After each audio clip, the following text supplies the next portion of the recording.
இன்றைக்கி துவரம் பயிரில் சுண்டல் செய்யணும். துவரம் பயிர் வந்து நல்லா காய்ஞ்சிருக்கு. இந்த பயிரை ஒரு பாத்திரத்தில் தண்ணி ஊற்றி 8 மணி நேரம் ஊற வைக்கணும். கைப்படாமல் தண்ணி ஊற்றி ஊற வைக்கணும். 8 மணி நேரம் ஊறணும். மற்ற பயிருக்கு மாதிரி இந்த பயிர் வந்து அவ்வளோ சீக்கிரமாக ஊறாது.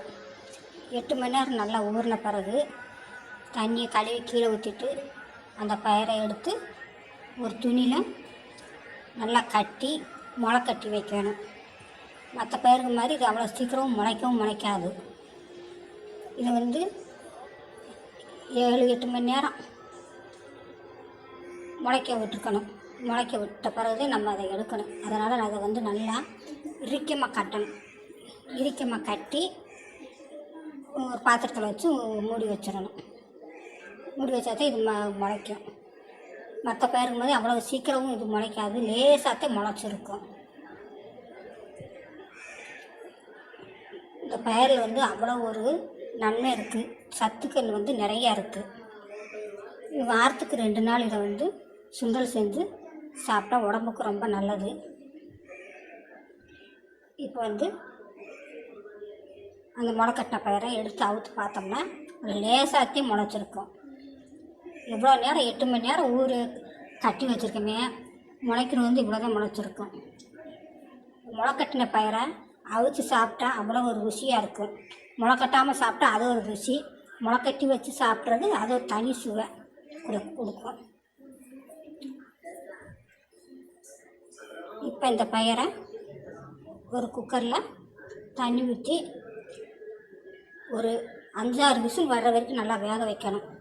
அதனால் தண்ணி வந்து கொஞ்சம் பயிரை காட்டிலும் கூடுதலாகவே நல்லா மிதக்கிற வரைக்கும் தண்ணி ஊற்றணும். தண்ணி ஊற்றி கொஞ்சம் உப்பு போட்டு வேக விட்டுறணும். வேக விட்டு ஒரு 5 விசில் வரணும். 5 விசில் வந்த பிறகு அதை எடுக்கணும். எடுத்தோம்னா தண்ணி பூரா வச்சிருச்சு. கொஞ்சம் மற்ற தண்ணி இருக்குது. இந்த தண்ணியை வடிகட்டி எடுத்து வச்சிடணும். எடுத்து வச்சோம்னா அந்த தண்ணியை வந்து நம்ம ரசம் வைக்கலாம். ரசம் வைக்கிறதுக்கு அவ்வளோ ஒரு சூப்பராக இருக்கும் அந்த ரசம். அடுத்து ஒரு வாணலியில்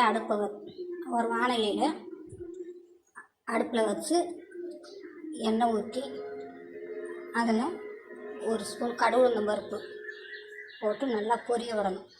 பொரிஞ்ச பிறகு வெங்காயம், பச்சை மிளகாய் இதெல்லாம் பொடியை நறுக்கி வச்சுருக்கணும். அதையும் எடுத்து போட்டு நல்லா கிண்டி விடணும். கிண்டி விட்ட பிறகு ஒரு பச்சை மிளகாய் அதை பொடியாக நறுக்கி போடணும். கருவேப்பிலை கொஞ்சம் தேவையான கருவேப்பிலை போடணும். ஒரு வரமிளகாய் அதையும் 2-3 கிள்ளி போடணும். கிள்ளி போட்டு இதை வந்து நல்லா பொன்னிறமாக வர்ற வரைக்கும் நல்லா வறுக்கணும். நல்லா வதங்கி வந்த பிறகு அடுத்து நம்ம வேக வச்சுருக்கிற சுண்டலை எடுத்து இதில் கொட்டி கிளறி எடுத்துடணும்.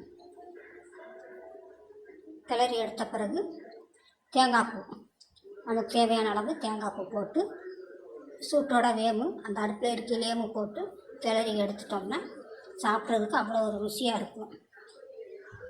நீங்கள் செஞ்சு பாருங்கள். செஞ்சு பார்த்துட்டு எனக்கு கமெண்ட் பாக்ஸில் கமெண்ட் போடுங்கள். லைக் பண்ணுங்கள், ஷேர் பண்ணுங்கள், மறக்காமல் சப்ஸ்கிரைப் பண்ணுங்கள். தேங்க்யூ, நன்றி, வணக்கம், பாய்.